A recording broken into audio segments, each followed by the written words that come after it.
A leaden sky hung over Innsbruck, heavy, heralding an imminent change in the weather, which Ivan Andreevich Belov, Voron, sensed more with his skin than with his eyes. He did not like cities, the hustle and bustle, the clanging of metal, and the shrill voices of strangers weighed on him like a thin but impenetrable layer of ice. Every building seemed like a cage to him, every intersection a trap. The only exception was his old friend Alfred, who was responsible for Raven now being in the middle of this European hustle and bustle, waiting for a train that would take him deeper into the Alps, to some ski resort where Alfred was waiting for him, to shake his old bones. They had met just half an hour ago in a cheap cafe on the outskirts. Alfred, an Austrian with a face scarred by the mountain wind, spoke Russian with a strong accent, but with a soul that Raven knew and trusted. He owed Voron his life, and this debt was not one that could be repaid with money or services. It simply hung in the air, like a vow of silence. A quarter of a century ago, in the distant Cyan Mountains, Voron pulled Alfred out of a crevasse where he, then a young geologist, had fallen at the beginning of winter. He pulled out not only his body, but also his soul, teaching him how to survive where the laws of nature are merciless. Since then, Alfred had invited him to visit every year, trying to introduce him to their mountains, with their wild but civilized beauty. Ivan, you're still the same. Alfred shook his head wistfully, looking at Voron's worn army peacoat, his old but reliable boots, and the ever-present knife on his belt. Voron looked like a ghost of the Siberian tiger, accidentally materialized among European landscapes. I asked you to buy yourself something new. You're traveling on the Edelweiss, Ivan. It's not a cattle truck. It's luxury. Luxury is silence, Alfred. Voron's voice was low and hoarse, as if blown out of his throat by the wind. He drank bitter coffee without looking at the sugar. And freedom. And your train, it's just a way to get there. The faster this civilization passes, the better. I'm interested in your mountains, not your people. Alfred sighed, his eyes, blue as high mountain glaciers, expressing understanding. He knew that his old friend despised a world that lived by rules written on asphalt. For Raven, justice was not in the code, but in balance, and he despised the city police, who could not see traces of crime until they were pointed out to them. He considered them helpless amateurs, as long as the criminal was willing to leave the road and go into the forest. You despise our law, Ivan, Alfred said, putting down his cup. But this isn't the taiga. This is the Alps. A different nature, a different law. Nature is the same everywhere. Raven replied slowly. And man is the same everywhere, Alfred. Fear, greed, blood. The only difference is that in the taiga, a criminal leaves a clean, honest trail. Here he hides it behind comfort and false smiles. I see filth, both there and here. Only here it is covered with silk. He stood up, his gaze heavy and attentive, earning him his nickname, Raven.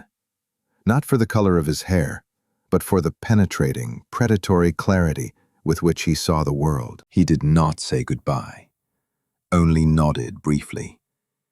He would go on alone, as always. The station was the embodiment of old-fashioned luxury. Raven, with his small but heavy backpack and his eternal hiking clothes, looked like a lost forester here. He walked onto the platform, to the legendary blue Edelweiss train, a tourist express that ran along a historic route through the most picturesque mountain passes. It was a long train of burgundy and gold carriages, each gleaming with polish and history. Passengers were already peering out of the windows, ladies in furs, men in expensive suits, with gold on their wrists and a glint of boredom in their eyes. A wealthy, idle crowd. His compartment was at the very end of the first-class car. Polished wood paneling, velvet upholstery, copper details. All this splendor aroused Voron's disapproval. He sat down by the window, carelessly throwing his backpack onto the soft seat. His gaze slid over the passengers passing by. An old countess, whose face was a mask of haughtiness. Two businessmen loudly discussing the stock market. A young couple exchanging overly demonstrative kisses. None of them saw Raven. To them, he was part of the decor, invisible and uninteresting. And that suited him just fine. The train started smoothly, almost silently. The suburbs flashed by outside the window, quickly giving way to the growing masses of mountains. Voron focused on the landscape. The Alps were not his cyan mountains, not his home, but he felt their power. Rocky peaks covered with ancient snow, coniferous forests clinging to cliffs. A different kind of wildness reigned here, more severe, colder, but just as merciless. It was an element that people had muzzled with rails and roads, but it was always waiting for its moment to remind them of its existence. He closed his eyes, listening to the rhythm of the wheels. He needed to read the train, its sound, its vibration. Here, as in the forest, everything had its own voice. The creak of wood, the sigh of metal, muffled voices. And amid this hum, it was always possible to hear a false note if you listened not with your ears, but with your gut. The Raven opened his eyes when the train began a sharp, long climb. The vibration intensified, and the outside lights began to fade rapidly. The sky outside the window, which had been leaden, was now deathly white. The train was entering the heart of the mountain pass. Raven felt the wind change. It became angrier, sharper. The wind in the mountains is not just a movement of air. It is a language, a warning. And now it was speaking of trouble. Unlike the idle passengers, Raven did not wait for warnings from meteorologists or the train driver. He felt that a storm was coming. His body, accustomed to the taiga, became tense, ready for action. He noticed how an elegant lady reading a fashion magazine involuntarily pressed her palm against the glass, and two businessmen interrupted their loud conversation, the first hint of anxiety appearing in their voices. It was the first, barely perceptible trace. The trace of fear that the elements always leave on a person's face, regardless of their bank account. The luxury of the carriage, the velvet and gold, now seemed absurd, almost offensive, against the backdrop of the impending chaos. Raven watched as the first thin, needle-like snowflakes hit the glass, and smiled slightly. The elements were beginning their game, and in this game, the laws of the city were worthless. He knew that fear was the greatest catalyst for mistakes, and cold was the best lie detector. And he was ready to read this book written by snow, wind, and human panic. The train was gaining altitude, moving further and further away from the familiar, controlled world, to a place where only nature dictated the rules. The Raven turned away from the window. his gaze sliding over the luxurious compartment. He took off his pea coat, but kept his knife with him. For the first time in a long time, he felt not like a stranger, but like a wary observer in foreign territory. His intuition, honed by years of survival and hunting, told him that this journey would be long and turbulent. The smell of metal, oil, and expensive perfume was already mixing with the sharp, clean smell of snow, which carried something more than just cold. He waited. He always worked better when civilization fell silent, and now it was beginning to fall silent. The snow did not come as mere precipitation. It came as an enemy invasion. A few minutes ago, outside the window, was a picturesque mountain road framed by majestic pine trees and rocky slopes. And now, the world had turned into a white, warring mass. The blue Edelweiss train first shook, then slowed down, as if hitting an invisible wall, and finally stopped with a heavy, creaking groan that seemed to raven like the sigh of a hunted animal. The vibration of the wheels, that monotonous, lulling pulse of civilization, suddenly stopped, leaving behind a deafening silence, quickly filled with the roar of the wind carrying snowdust. Voron did not move, continuing to sit by the window. Through the thick glass, he could see thick, heavy snowflakes hitting the car, resisting the force of the wind. They accumulated, stuck together, and within 10 minutes, the landscape outside the window was a smooth, monotonous wall. Unlike the other passengers, the Raven did not feel panic, but felt a familiar, acute sense of isolation that always comes when a person is alone with the elements. This feeling was his home. 15 minutes later, when the storm reached its peak, the conductor walked through the carriages pale, his lips trembling. He spoke German, but even without a full understanding of the language, the passengers grasped the essence. An avalanche. A powerful, unexpected snowfall had blocked the tracks, both in front of and behind the train. The blue Edelweiss was trapped, sandwiched between two mountain ranges, far from the nearest station. Panic set in, typical of people for whom discomfort is already a disaster. The loud, demanding voices of passengers accustomed to giving orders now trembled with helplessness. Ladies in furs demanded immediate contact with their consulates. Businessmen shouted about the importance of their deals, as if the mountain could hear them and let them pass. Voron listened to this hubbub with quiet, almost philosophical contempt. Their money and status were worthless here, in the white silence of the Alps. They were amateurs when it came to survival, and their fear was almost palpable, like the smell of sweat in a stuffy compartment. After the first 2 hours of chaos, boredom set in. People settled into their compartments, resigned to the fact that there was no mobile connection, and that civilization had temporarily forgotten about them. The train, no longer a means of transportation, had turned into an expensively furnished coffin on wheels.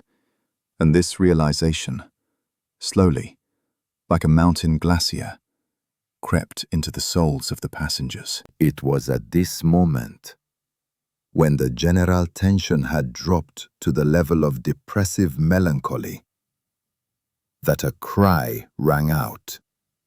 The scream was not loud, but it was piercing enough to pierce the thickness of velvet and wood. It came from compartment number 7, in the very center of the car. It was followed by a dry, almost official voice that tried to sound firm. "Call someone immediately. He's dead." Raven slowly stepped out into the corridor. He didn't need an invitation. The conductor and several curious passengers were already running down the dimly lit corridor. The doors of compartment number 7 were wide open. Inside, on a soft seat, leaning back against the velvet upholstery, sat Karl Lange. Lange was a man who was hard to miss and impossible to like. Large, with a square, fleshy face, weighed down by a triple chin and a confidence in his own impunity. He had behaved provocatively throughout the journey, talking loudly on the phone and humiliating the servants. Now he was dead. Lange's face was bluish-purple, his eyes half closed, and a strange, frozen grimace on his lips. More like surprise than pain. Raven, who had seen death in all its forms, from clean and quick to dirty and painful, immediately assessed the scene. Death had come quickly. He had not been strangled in the literal sense. It had not been a noose. The picture pointed rather to a severe spasm, a sudden cessation of breathing, which suggested poisoning. But at the same time, there was an unnatural relaxation in his posture, in the way he leaned back, as if he had lost consciousness before his body began to struggle. The Raven approached, ignoring the excited voices. Next to Lange's body lay a half-empty glass of dark liquid, probably whiskey, and a small, expensive leather-bound book. Everything around the body was perfectly tidy, but the most important thing was compartment number 7. The compartment doors, which were now wide open, had been locked from the inside before they were discovered. The conductor confirmed this, struggling to get the words out. We knocked, but couldn't get through. We had to use the spare key, which I always keep with me. The key to the compartment, which should have been inside, lay on the floor next to Lange's feet. A locked room, Voron said quietly, almost to himself, in Russian. Classic. A murder that leaves no traces except those the criminal wants to leave. On a train full of witnesses, where every passenger is from high society, with a reputation and connections. A body was suddenly discovered. The killer can only be one of them. But how did he get out of the locked compartment and disappear without being noticed in the narrow corridor? And where could he have gone when the train is locked in on all sides by meters-high snowdrifts? Voron felt his old, dormant instincts awaken. It wasn't the taiga, but it was the same trap, an isolated space, limited time, and the impotence of civilized methods of investigation. For him, it was an invitation. Here, in the luxurious train car, the rules of survival and justice were the same as on the mountain pass in the Cyan Mountains. The conductor, noticing among the passengers a man who seemed to be the only one not afraid of the storm, asked him for help. Voron nodded briefly, his gaze once again becoming heavy and predatory. He had no intention of helping anyone. He was going to find the one who had disrupted the natural order of things. The tension in the car thickened. Panic gave way to icy horror. Among them was a murderer, locked with them in a box, rushing to nowhere. And while the passengers looked at each other, trying to figure out who was lying, Raven had already begun to read the most important book. The book written by fear, cold, and snow outside the car. He knew that the truth never lay in words. It was always found where the city law did not look. A makeshift headquarters quickly formed around compartment number 7, which had now become the center of everyone's attention and fear. Attempts to contact the outside world continued, but the powerful snowstorm that had sealed off the mountain pass jammed not only radio signals, but also any hopes for quick help. Mobile communications were completely down, and the onboard radio, intended for emergency communications, only hissed under the onslaught of static electricity and howling wind. The passengers were cut off, locked in a luxurious dungeon where death had just shown its indifferent face. The only representative of the law in this isolated world, Inspector Hans Schmidt, took charge. He happened to be on the train by chance, heading on vacation, and was the youngest passenger, not counting the children. 29 years old, with a face full of youthful self-confidence and impeccably dressed in a tweed suit, Hans demonstrated his devotion to the letter of European law with his entire appearance. He acted strictly according to instructions. He cordoned off the compartment. Although in a locked car, this measure seemed unnecessary, and began questioning people. Voron watched him from the far end of the corridor, standing in the dim light, not attracting attention. His arms were crossed over his chest, and his eyes, as always, were heavy and assessing. He saw a young specialist who knew the city streets perfectly well, but was completely helpless in the face of the brutal truth. "We are dealing with a classic locked room murder," Hans announced loudly, to calm the agitated passengers. His German sounded firm, but there was a hint of nervousness in it. Mr. Langer's body was found in a compartment, locked from the inside. The door was opened by the conductor with a spare key. Obviously, the criminal is among us, but he could not have entered or left the compartment without being seen in the corridor after the train stopped and the snowdrift began. Hans began his investigation by looking for a logical motive. He quickly discovered that Karl Langer, the deceased businessman, was a man who had amassed a huge fortune not only through his talent, but also through the misfortunes of others. He had enemies, and more importantly, several passengers had a clear, documented motive for his death. The first to be questioned was Georg Holzer, a grey-haired banker whose company Langer had cynically ruined 6 months earlier, leaving Holzer on the verge of bankruptcy and disgrace. Holzer, shaking with anger and cold, said that he had spent the evening in the dining room with 2 other passengers, Dr. Eberhardt and Mrs. Senker. "We played bridge." Holzer's voice was sharp. "From 8 in the evening until midnight. We didn't leave the table. Ask the doctor, ask Senker. They will confirm it." Damn that Langer. I dreamed of his death, but I didn't kill him. I had an alibi. Then Inspector Hans questioned Dr. Eberhard, a neurologist known for his publications. With icy calm, he confirmed Holzer's words, adding that, after midnight, he returned to his compartment and fell asleep immediately, waking up only to the screams. He in turn confirmed the alibi of Mrs. Zenker, who was also present at the game. Next was Rudolf Meyer, a young investor.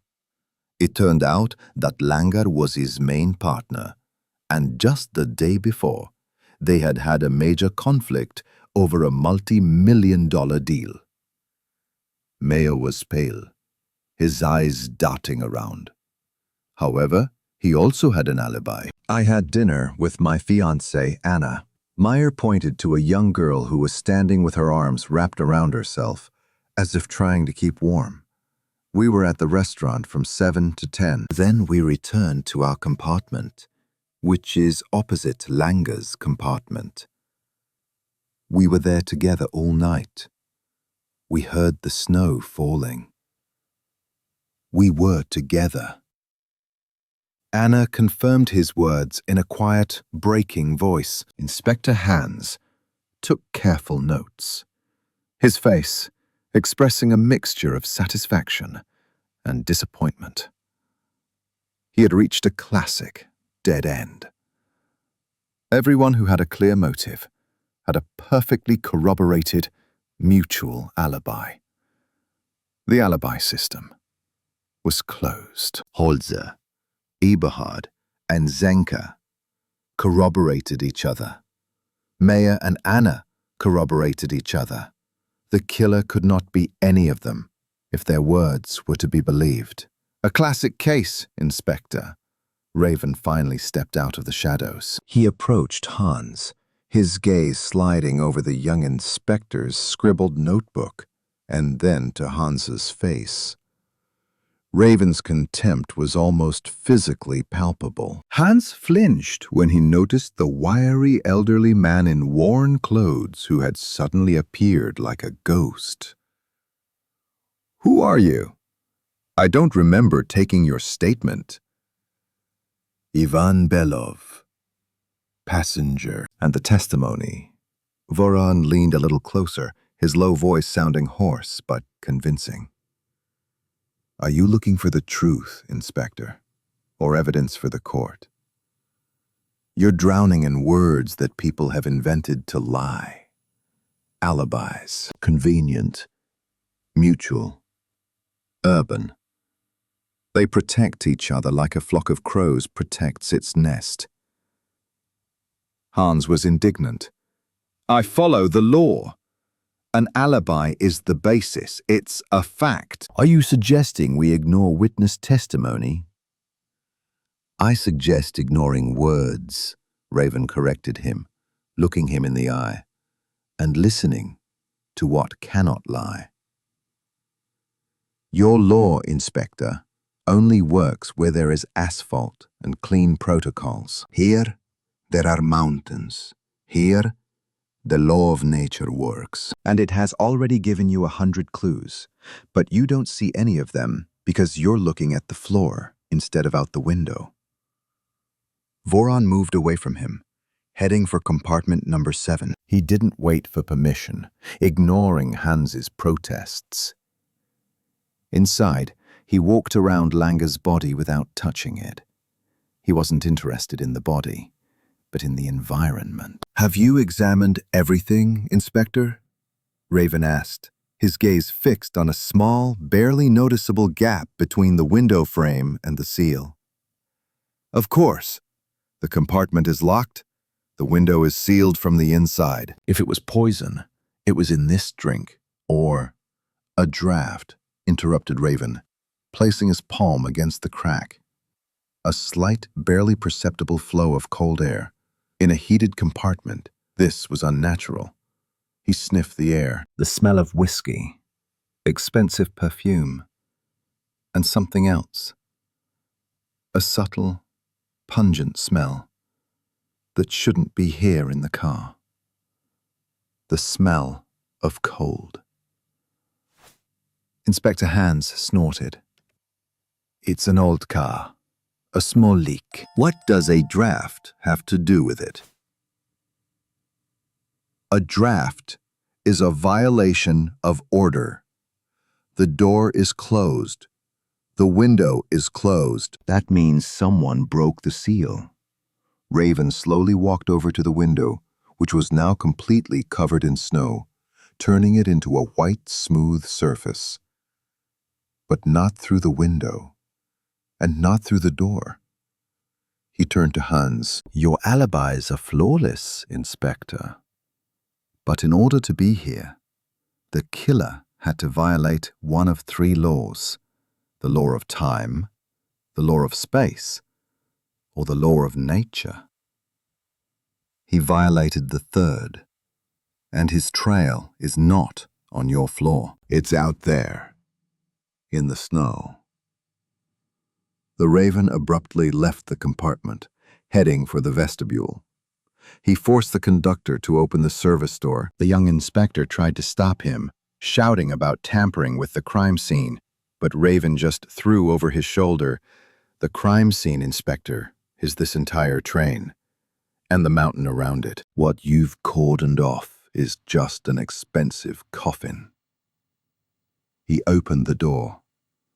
A snowstorm roared into the vestibule, hitting Voron with icy dust. The wind was so strong that it seemed ready to tear the car off the rails. Voron narrowed his eyes, his slits becoming even more attentive. He stepped onto the narrow, snow-covered metal platform between the cars. Here, under a thick layer of fresh, untouched snow, he was not looking for footprints. He was looking for a disturbance in the natural perfect drift, and he was looking for something that could have been left not by a person, but by the elements, disturbed by a person. He raised his head, looked at the wall of the car, and then at the mountainside. Through the flurries of snow, he caught a brief chaotic movement. Something dark flashed against the white wall, like the silhouette of an alpine bird taking flight in the storm. The raven froze. A wild animal should be sheltering in a storm like this. If it was moving, it meant that something had scared it, and that something was much more dangerous than the storm itself. It was a trail, clear, honest, natural, and the raven knew that it led straight to the killer who thought he was locked inside the train. The whistle of the wind rushing through the vestibule was like the roar of an enraged beast. The raven stepped onto the narrow metal walkway, his feet instantly sinking into the fresh, loose snow that had almost completely covered the tracks. Inspector Hans, who had jumped out after him, stood pressed against the wall, his tweed suit and shiny shoes completely unsuited to the elements. He was outraged not only by the breach of procedure, but also by Raven's physical audacity. "You have no right. This is a crime scene. Your boots are destroying." Hans's words were interrupted by a gust of wind that brought with it a handful of icy crumbs. Voron did not turn around. To him, Hans's hysterics were just city noise, irrelevant to the matter at hand. He was already in another world, a world where his only right was to see. He ignored Hans as he would ignore an annoying taiga midge. His gaze, heavy and calm, began to read the snow. Snow is not just a white mass.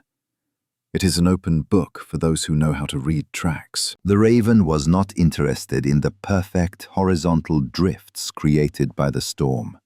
He was interested in the disruption of order. He saw that in the immediate vicinity of compartment number 7, where there should have been a perfectly clean, even crust, there was no trace of a boot. But there was a disturbance, a small, barely discernible furrow, as if someone had run a heavy, long branch over the surface. Or rather, something sharp that had been quickly removed. "The wind doesn't blow like that, Inspector," Raven said hoarsely, bending down so low that his breath didn't touch the snow. "The wind leaves a perfectly smooth drift on metal, and a loose one on the ground. But here there was movement against the wind, very fast, very short." Hans, trying to maintain his dignity, approached, squinting. He saw only snow and metal. "I don't see anything but skid marks from the car itself." Drift is an element. This is a person. Raven traced his finger along a groove invisible to Hans. It was almost erased, but he could see it because he was looking not for presence, but for the absence of perfection. The killer worked blindly, hiding behind the roar of the storm.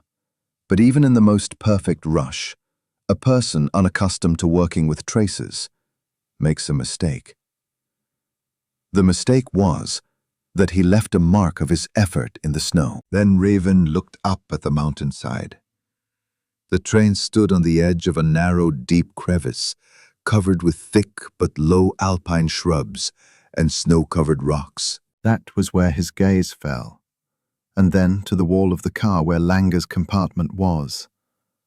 He searched with his eyes for what had frightened the bird away, and he found it. 1.5 meters from the car, on the almost vertical wall of a snowdrift formed by the stopped train, there was chaotic, almost panicked behavior of wild animals. These were not the tracks of large ungulates, but of small, cautious inhabitants of the Alps. Alpine partridges. Usually, during a storm, they burrow into the snow, finding shelter there. But here, their tracks indicated a sudden, sharp takeoff. "Partridge tracks, Inspector," Voron pointed to the wing prints in the snowdrift. They were deep and sharp, evidence of a sudden vertical takeoff. They weren't afraid of the wind. They were afraid of what happened here, right by the train car. Too fast and too close. Animals react to loud noises, Mr. Belov, to the sudden movement of a train, to anything. What does that have to do with murder? Hans was ready to dismiss everything with logical explanations. He was looking for smoke, not shadows. The train has been standing for several hours. Nature has calmed down and begun to accept it as part of the landscape. The partridges knew it was there, But they didn't expect danger to come from there, from the warmth. The danger was quiet but sharp. Raven ignored Hans's explanations as empty words. He narrowed his eyes, analyzing not the shape of the tracks, but their emotion. It was panic, caused not by sound, but by presence. For Raven, the forest, the tiger, the mountains were a living warning system. If an animal reacted unnaturally, it meant that the natural course of events had been disrupted, and the reason for this was man. The man who had gotten off the train had made a quick, short, sharp movement there in the storm and returned. He must have been outside. The raven circled the car, moving not in a straight line, but in a curve, as if sniffing it, just as his faithful shadow would sniff a trail. He sensed how the density of the snow had changed near compartment number 7, where the metal body of the car gave off heat. The snow should have been wetter and stickier. But here, directly under the compartment, the snow was different. It was looser, as if it had been loosened not by the wind, but by something that had shaken it, or, more importantly, something that had come down from the car and quickly returned. The killer was outside the train, Inspector. Raven finally formulated his thought. He turned to Hans, who was standing there, shivering with cold and indignation. Your locked room is fiction. The man left and returned, and he did so at the height of the storm, when his own warmth and fear were masked by the cold and the howling wind. Impossible, exclaimed Hans. To get out, he would have had to open a door or a window. The door is closed. The window is locked. There is snow everywhere. He would have left deep footprints. He left traces, but they're not what you're looking for. Raven pointed to barely visible scratches on the metal cladding of the carriage, just above human height. They could only have been left by someone who clung to the carriage, moving vertically rather than horizontally, using the storm as cover. He didn't use the door, but the train structure itself. He didn't use the corridor, but the elements. The killer thought he was locked in warmth, but forgot that only cold and panic would make an animal reveal its presence. For Hans, this theory was pure mysticism. For Raven, it was the logic of survival, superimposed on the logic of crime. He knew that fear makes people do stupid things, especially when they are confident of their safety. The killer was sure that his alibi, backed up by other liars, would work, and that no one would look for clues in the white, hostile chaos. The Raven headed back to the vestibule. He needed to return to the compartment, but now he would be looking not for clues, but for the consequences of contact with the outside environment. He would look for what should be in the compartment but is not there, or, conversely, what the man brought in from the storm without noticing in his haste.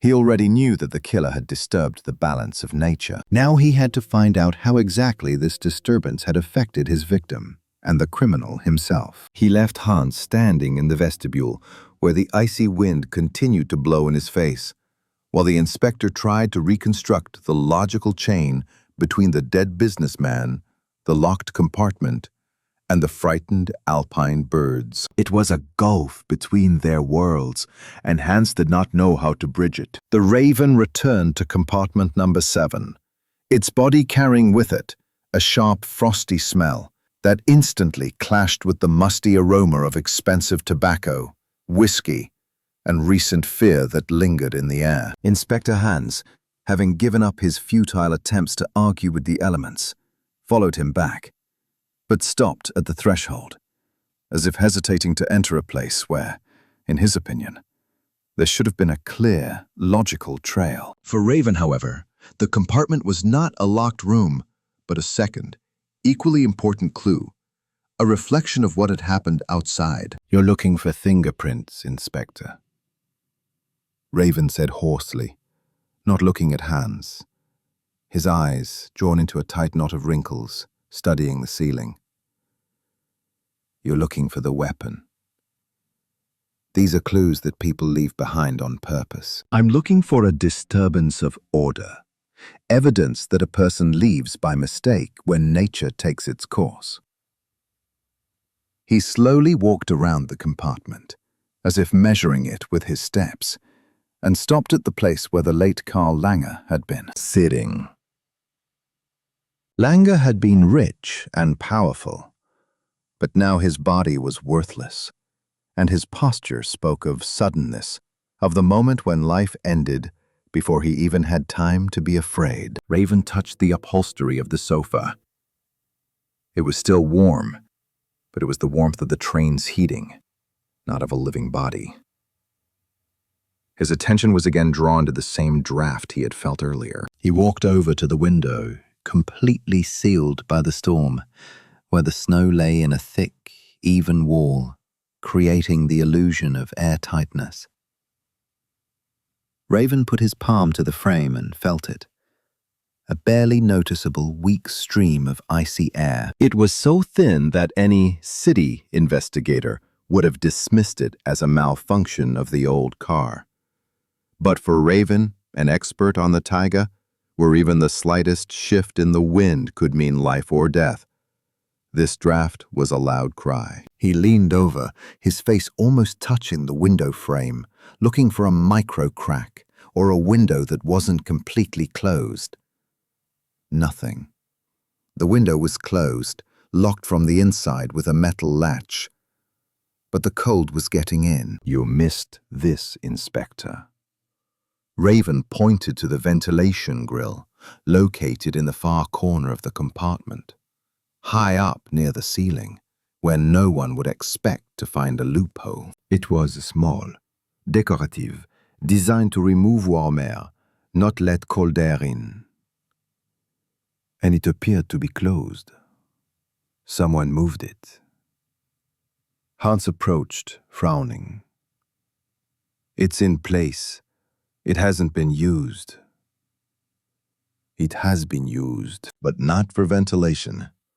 Raven took out his hunting knife, long, heavy, with a horn handle. He gently ran the tip of the blade along the edge of the grate, as if dissecting it. "Dust. Do you see the dust on the copper grate? It lies in a thick, even layer. But here," he pointed to a microscopic, barely noticeable area. "The dust is smeared. It was moved a millimeter and put back in place." It was done very carefully, but in a hurry. According to his logic, the killer couldn't have gone through the door or opened the window, but he could have interacted with the victim through this tiny, invisible gap. And then Raven remembered his discovery outside. A barely noticeable groove in the snow, too quick and short to be a full human footprint. He used this gap to... Hans began to construct a theory, but immediately stopped himself. To do what? To slip something through. But how did he get to it from outside? Outside the car, Inspector, there is also a ventilation grate, and it is located where a person clinging to the train structure can reach it.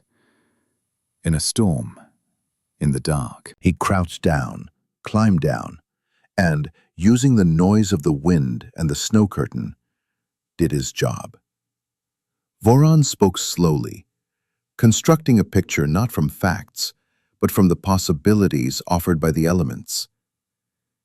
He wasn't hiding inside. He left the train through an unusual hatch, or interacted with the outside environment, rather than simply hiding inside among those who could provide him with an alibi. Suddenly, Raven turned his attention to Karl Lange. He noticed something that Hans, focused on finding obvious wounds, had overlooked. Next to Langer's dead hand, which rested on the velvet, lay that very expensive book in a leather binding. Raven picked it up. It was a collection of aphorisms, hardly something a businessman of his caliber would read. And the book was open not on the first page, but almost in the middle. The victim wasn't asleep, Inspector. The victim was reading. Or pretending to. Raven ran his large, sinewy finger along the edge of the page, and then his gaze caught on something that frightened him more than the dead man himself. On the little finger of Langer's right hand, right next to the nail plate, was a tiny wound. Not a cut, but rather a puncture. So small that Hans dismissed it as an accident in Chapter 8. A strange, very small cut on the little finger, which Inspector Hans dismissed as an accident. Raven, however, saw it as a signature. The puncture had been made with something very thin, sharp, and possibly contaminated. The murder was not committed solely by the poison that may have been in the glass, Raven whispered. Or not solely by it. Look, Inspector. He picked up the glass left by Langer. The drink was dark, and analysis was not yet possible. But there were no traces of strong squeezing or sharp throwing on the rim of the glass. Langer drank, relaxed, unsuspecting. If the poison had been in the glass, he would have felt it, or at least reacted to the taste. But the grimace on his face was one of surprise, not disgust. Raven connected the dots. The draft, the shifted grate, the panic of the partridges outside, and that microscopic puncture on his finger. The killer didn't just give him poison. He made sure the poison entered his system instantly. He used something that could pass through the bars, or even through a crack in the window, if it was ajar. Something thin and sharp. His voice became harsher. He lured the victim to the window. Perhaps he showed him something to make him lean over and lean against the frame, or took advantage of the moment when the victim was absorbed in reading. Voron slowly turned Langer's book. Between the pages he found another clue, so subtle that it almost blended in with the velvet of the compartment. A barely discernible faint trace, a moisture mark. But it wasn't just water. It was melted snow. Snow, Inspector. On the pages of the book the victim was holding. Raven pointed to the page. The moisture was so thin that it dried, leaving only a slight salty trace. Snow fell on the book while it was being held. This means that the elements briefly penetrated the compartment, which should be airtight and warm. The conclusion was staggering. The killer was not just outside. He was interacting with the compartment from the outside. He could have used a long, thin object, perhaps a medical syringe or a mountaineering needle, soaked in fast-acting poison, which was injected through a microscopic puncture in the finger. And this contact with the outside environment led to snowflakes getting on the clothes, or even on the victim herself. Murder in a locked room is just an illusion. The room was locked, but the environment was open. Voron put down the book. We are looking for someone who could move calmly, quickly and silently along the outside of the car in this storm, and someone who didn't notice that they brought a few grains of snow with them when they returned to their cozy world. Hans looked at him, his confidence melting faster than the snow under the train car. He saw how Raven, disregarding all city rules, destroyed his perfect dead end with his knowledge of the laws of nature alone. He was looking for an alibi, and Raven was looking for traces of melted snow. And that trace was louder than any confession. Raven did not waste time arguing with Inspector Hans. The young policeman was still trying to comprehend the concept of a draft as the main piece of evidence, while Raven had already moved on to the next stage, the hunt. He didn't believe words, but he believed feelings. And now his attention was focused, not on the crime scene, but on the people around him. In his view of the world, a person who has been in the cold cannot erase that experience as easily as erasing a fingerprint. Fear and frost leave traces that are visible to an eye trained in survival. He gathered the first-class passengers in the dining car, a room that now resembled a waiting room before the end of the world, despite the velvet and crystal. He walked among them without asking any direct questions about the murder. His questions were about the night. In a storm like the last one, the main thing is to stay warm. Where did you sleep? How did you feel? Was it too cold in your compartment? Or, on the contrary, too hot? Voron spoke slowly, his hoarse voice cutting through the silence like an old knife. He looked at people not as an investigator, but as a doctor, determining symptoms. Banker Georg Holzer, whose perfect alibi was confirmed by two people, rubbed his hands nervously. Of course it was cool. It's an old train, and the storm. But we slept in our clothes, so it was fine.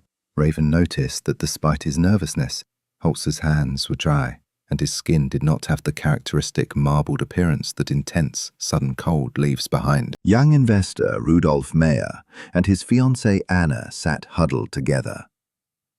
Raven noticed that Meyer kept touching his neck, as if something was bothering him there.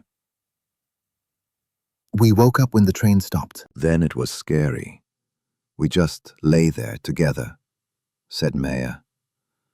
His skin was pale, but it was the pallor of fear, not cold. Raven only noticed that there was a faint, light-colored fuzz on his sleeve that did not match his dark suit. An insignificant detail, but in the taiga, there are no insignificant details. Mrs. Zenker, an elderly lady with painted but tired eyes, smoked a thin cigarette. She looked exhausted. I didn't even sleep. Thoughts of the bridge kept me awake. I just drank hot tea that the conductor brought me. Voron saw fatigue and boredom on her face, but no signs of recent strenuous physical exertion or cold. Her body was relaxed, despite the tragedy. Voron moved on. His target was the man who had disrupted the natural order of things. The man who, in order to commit murder, had to briefly become part of the elements, and then return to the warmth and pretend that everything was fine. But the body cannot lie as well as the tongue. His gaze fell on Dr. Eberhardt, the one who had been playing bridge with Holzer.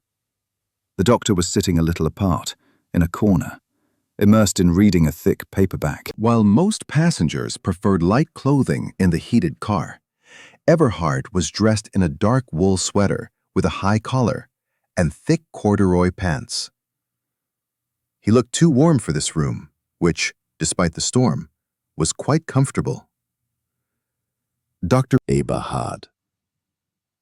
Raven addressed him, his voice not a question, but rather a statement.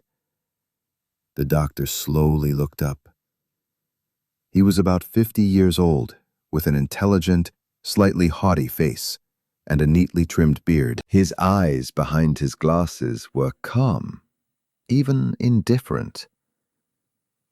"Yes, Mr. Belov?" "You're dressed too warmly, Doctor. It's not that cold in the car," said Voron. Eberhard smiled, slightly condescendingly. "Neurologists know how important it is to maintain peripheral warmth. I always prefer warmth. Besides, I have weak joints, and the cold dampness that penetrates even these old carriages makes me uncomfortable." "Weak joints," repeated Raven, his gaze fixed on the doctor's hands. They were strong, with long, slender fingers that seemed accustomed not to rough work, but to jeweler's precision. Raven noticed that the doctor's nails were perfectly clean and trimmed, and the skin on the back of his hands looked well groomed and dry. But when the doctor reached up to adjust his glasses, Raven saw what he was looking for: a small, barely noticeable abrasion, or rather, a redness, on the knuckle of his right index finger. Not an injury, but a mark of haste and friction. "Did you read all night?"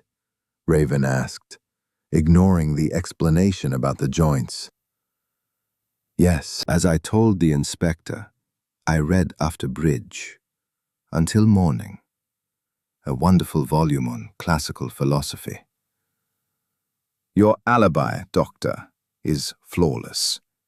Playing until midnight, then reading alone." "But Doctor, a person who has spent the whole night in a warm, stuffy compartment reading will have slightly damp, relaxed hands.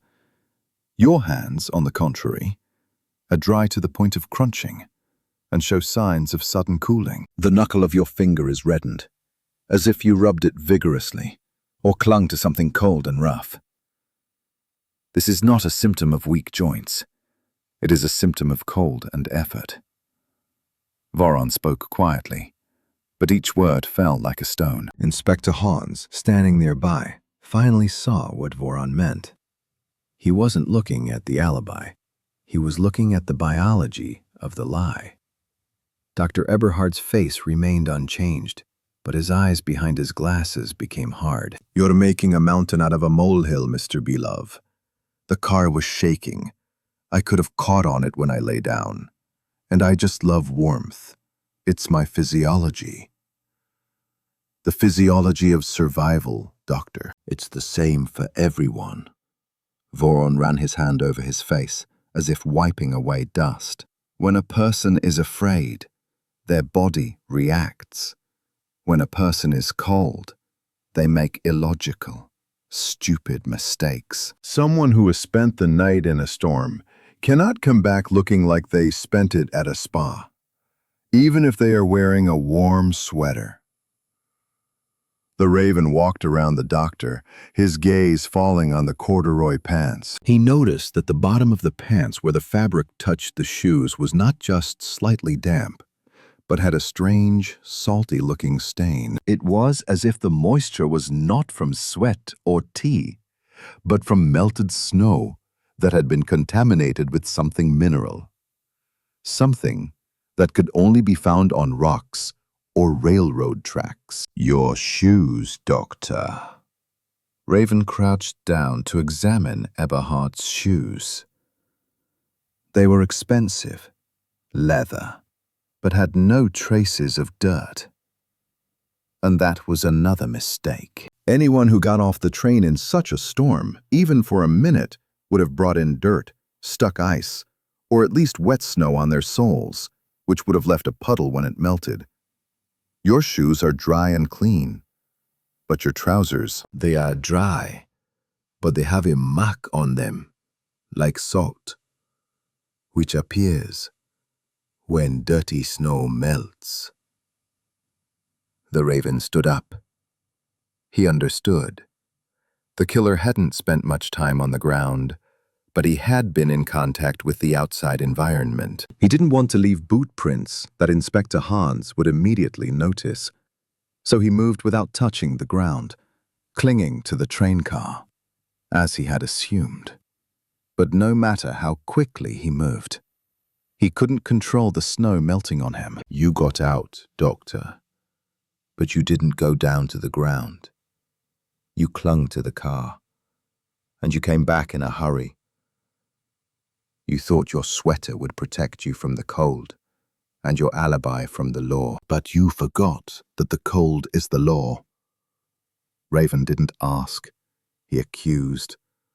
And this accusation was based not on the testimony of liars, but on the pure, irrefutable logic of the cold. Eberhard clutched the book in his hands. His composure, so icy and impeccable, began to crack. But he did not confess.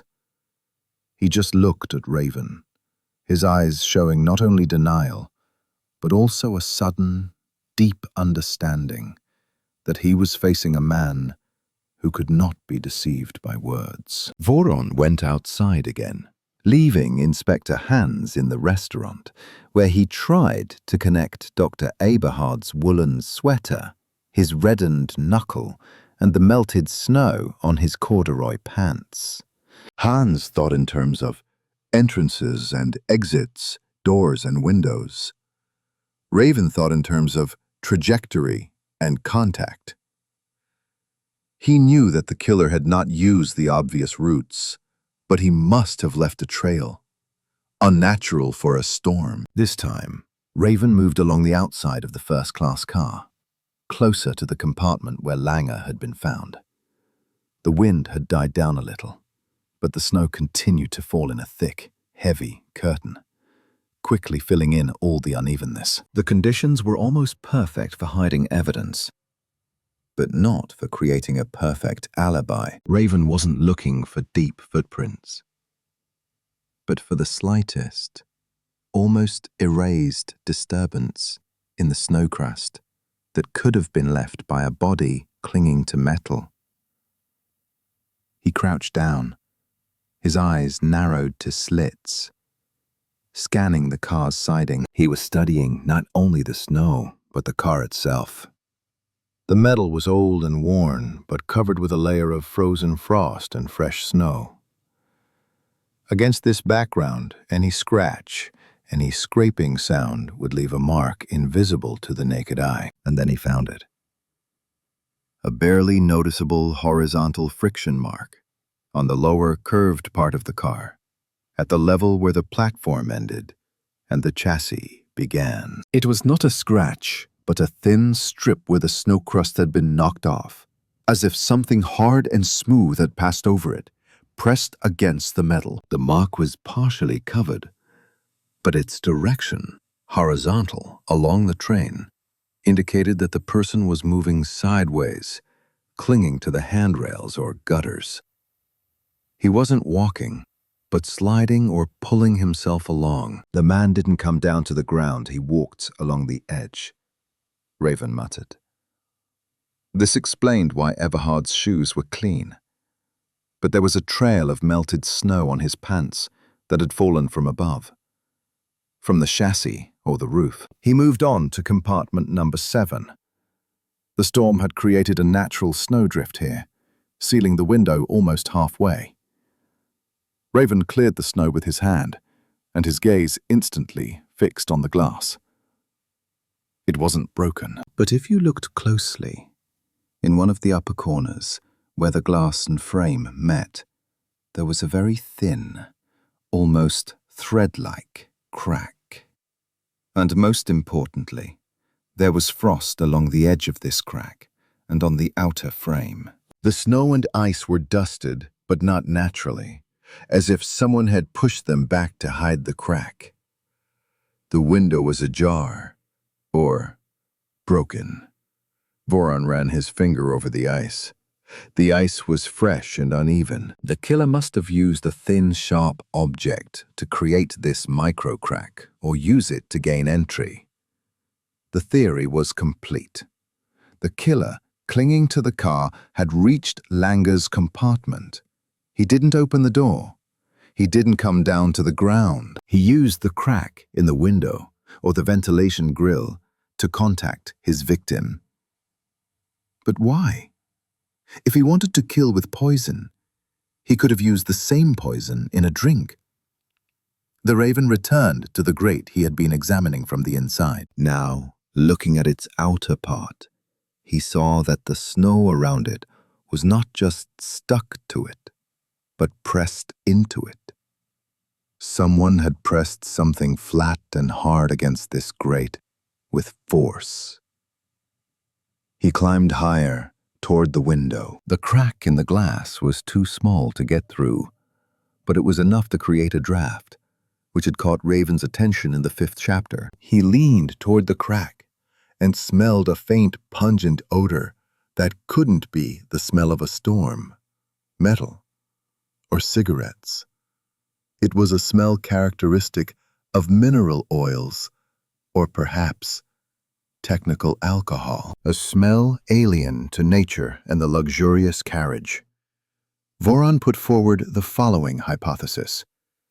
The killer didn't just poison Langer. He used something to lure him to the window. Perhaps a knock or a faint light. Langer, a man who was paranoid about his health, approached the window to see what was happening. And at that moment, death overtook him. The killer used a technical device that smelled of oil to prick the victim's finger and inject the poison. The raven looked around, trying to understand why the partridges in Chapter 4 were so panicked. The panic was caused not by a person, but by a movement that was sudden and unnatural. The person who was pressing something against the window or grate created an unnatural shadow and movement, which was instantly perceived by the animals as a threat. He took a step back. The raven understood. The killer, Dr. Eberhard, was a genius in his methodology. He used the elements as his alibi and the train's construction as his weapon. He made sure that even if the police managed to get to the scene, they would find no traces in the snow except for that barely noticeable groove, because he did not come down. His murder was high altitude. But Raven, who had spent most of his life on the brink of death in the taiga, knew that survivors always make mistakes. And the mistake was not in the alibi, but in the excessive effort. The doctor tried too hard to return to warmth. He walked around the perimeter again. Somewhere here, nearby, there had to be a murder weapon. The killer couldn't have kept it with him. A sharp object, soaked in poison, smelling of rubbing alcohol. If Raven was right, Dr. Eberhard, upon returning to the car, hid the weapon in the nearest place where it could not be found, but where he could return later. And that place had to be outside. Without saying a word, Raven began to examine the snow under the car. Not on the tracks, but in the snowdrift itself, which was pressed against the side of the train. He was looking for a disturbance in the snow crust, an intrusion. His hands, sinewy and strong, began to rake the snow where he found a horizontal friction mark. He worked slowly and carefully. It was not forensics, the trace archaeology. He was not searching. He was sensing the place where something might have been thrown for a second, and then quickly covered by snow. At a depth of only 10 centimeters, he felt something hard. Metal. Raven pulled out his find. It was a small, thin, sharp object, resembling something between a medical scalpel and a mountaineering tool. It was clean, but there was a thin, dried trace of mineral moisture along the edge of the handle.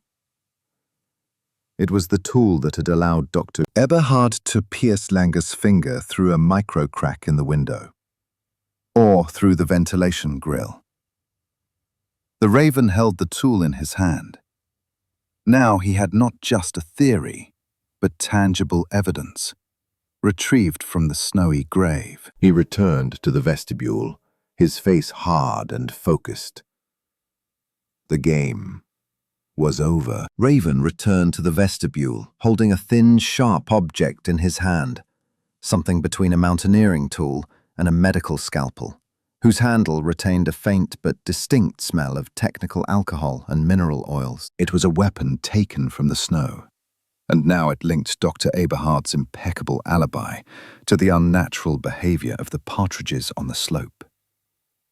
The element that the killer had made his accomplice now betrayed him. Inspector Hans, seeing Raven clutching a metal object in his hand, froze, his face expressing a mixture of disbelief and growing fear of this man, who acted according to his own unwritten laws. "What is that?" Hans asked, his voice too high for a police officer. "It's something that shouldn't have been on the train, Inspector. "Something that smells of work and cold, not luxury." Raven did not hand him the object, but placed it on the copper table in the vestibule as if it were a poisonous snake. "Your locked room theory was wrong. The killer was not locked in the train. He was locked in his mistakes." Voron began to piece together the whole picture. He connected 3 key clues that individually were worthless, but together were damning. The friction mark on the lower paneling of the car, Chapter 7. The unusual draft and frost on the victim's window, Chapters 5 and 7. And the erratic behavior of the Alpine partridges, Chapter 4. The killer could not have entered the compartment without opening the door, nor could he have left without leaving traces in the deep snow. He decided to circumvent the law and use nature.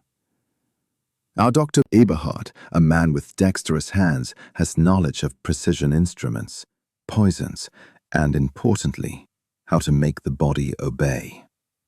Raven paused. The friction marks on the car's paneling indicate that he moved sideways, clinging to the handrails under the windows while the train was stationary. It was a quick, risky, but possible movement in the darkness and snowfall. But why such complexity? If he wanted to kill with poison, he could have mixed it into a drink, Hans objected, but his voice was already trembling with uncertainty. To avoid accidents and the suspicion of a slow death, Raven chuckled, the only sound resembling laughter he ever made. Poison in a drink means there's a chance the victim will taste it, spit it out, or not die before help arrives. Our killer wanted a guarantee and instant results. Examine the victim's body, Inspector. More specifically, his hand. Voron returned to the compartment, and Hans followed, as if driven by some unknown but irresistible force. Voron bent over Karl Langer. That tiny, almost invisible cut on his little finger, which Hans had previously dismissed as an accident, now took on a sinister meaning. The cut isn't accidental, Inspector. It's a puncture wound, and it was made with this. Voron pointed to the tool he had found. The killer made his way to the window. He knew that Langer was paranoid and would come if he heard a faint knock or saw a shadow flit by. Langer most likely leaned against the glass trying to see what was happening in the storm. And at that moment, through a micro crack, through a ventilation slot, Dr. Eberhard inserted this thin tool, soaked in fast-acting poison, and made a micro-injection into the victim's finger. This explained everything. Why the compartment was locked from the inside. Langer locked himself in after the knock went away. Why the grimace on his face was one of surprise rather than disgust. The poison took effect instantly, not giving him time to react. And why his body was lying in a position that did not suggest a struggle. It was a one-touch murder, committed with surgical precision. But how does that explain the partridges? Hans asked, trying to hold on to the only thread that still seemed irrational. Animals are the most honest witnesses. On that night, when the storm was at its loudest, the partridges and, possibly, the mountain goats stood close to this car. They were looking for shelter, for peace. But when Dr. Eberhard clung to the car and walked along its side, He created an unnatural movement, a shadow that they perceived as a predator. The panic of the partridges, which we saw in the form of chaotic tracks, Chapter 4, was a reaction not to the storm, but to a disruption of the natural order of things, a human where he should not be. They saw what none of the passengers saw, explained Raven, his gaze cold and hard. Animals don't lie. The killer used nature, the storm and the darkness, as his shield. But he didn't take into account that the nature he used had its own witnesses. The murder was perfectly planned for a locked room. A perfectly constructed alibi. No traces on the floor. And no murder weapon inside. But Dr. Eberhard forgot about the law of the forest. You cannot enter the elements and leave them without leaving a trace. He left it in the form of frost, in the form of a friction mark, and most importantly, in the form of a piece of lichen or mountain bark on his sweater or pants, which Raven will now surely find when he returns to carefully examine his clothes. He had to bring something foreign with him, something that stuck to him when he clung to the wet paneling of the car. Raven felt a dull satisfaction. This was the justice he trusted.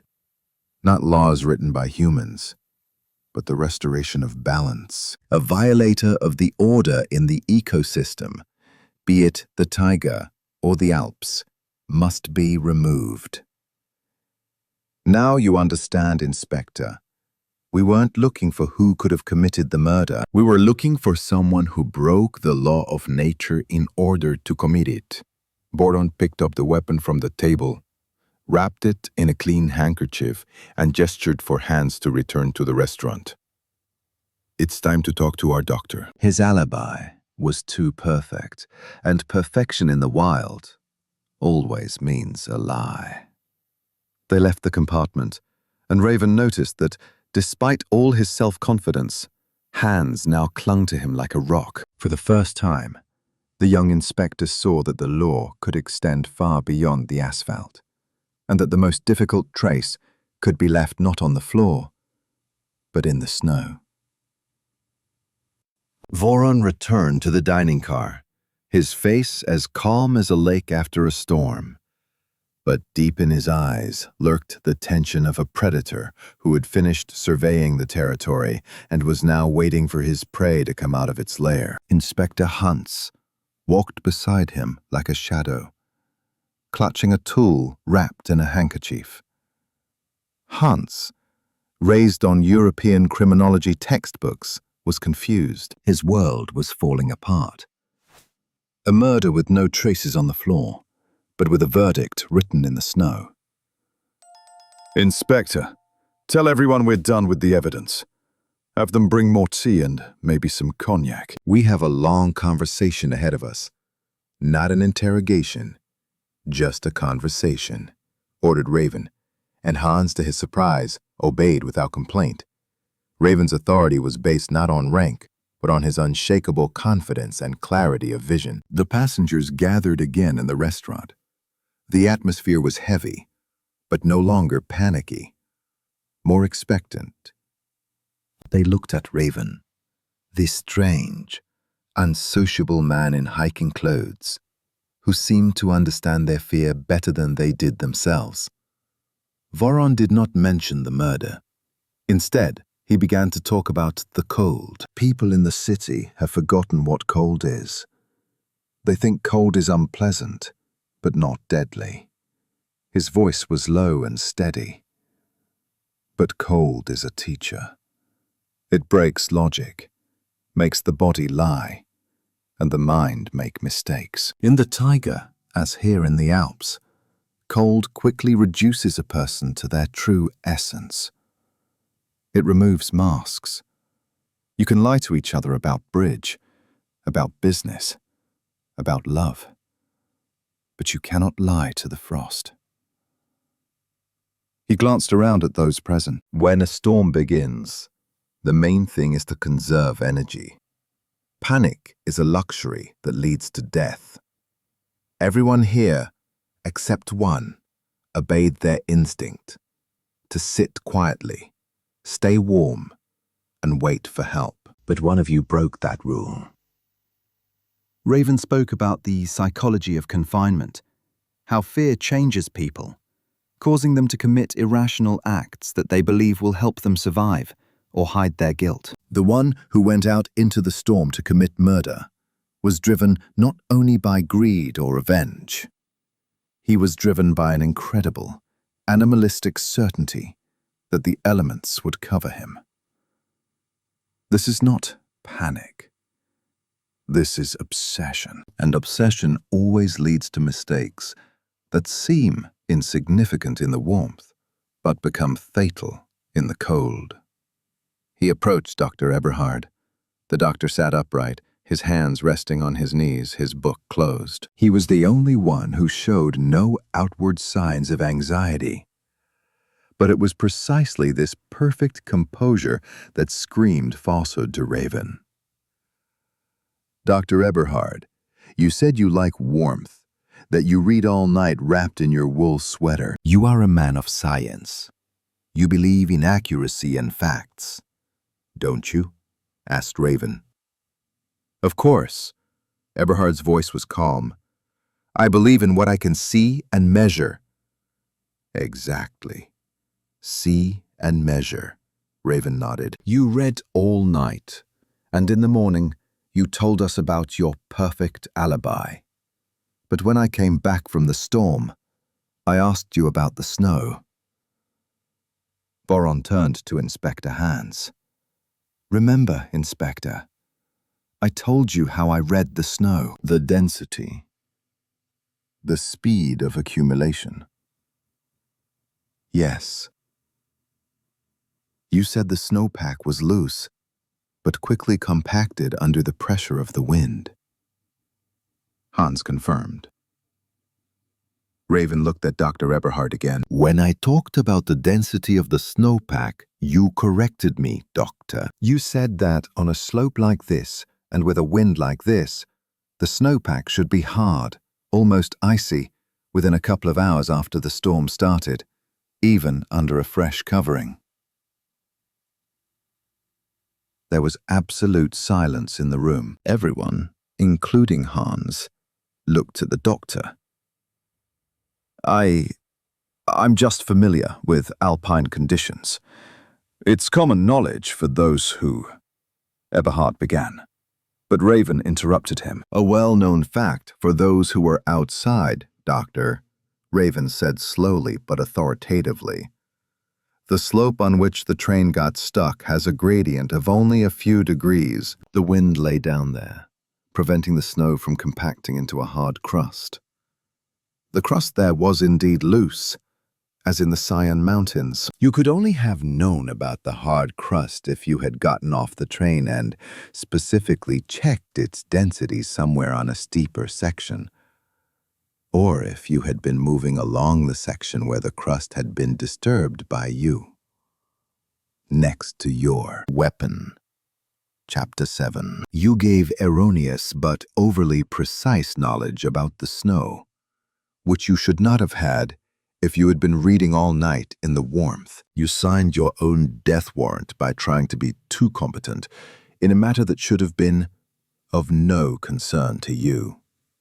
Dr. Eberhard was no longer smiling. His calmness had given way to an almost inhuman tension. He clenched his fists, and Raven noticed his gaze dart to the door and then return to Raven, like a caged bird.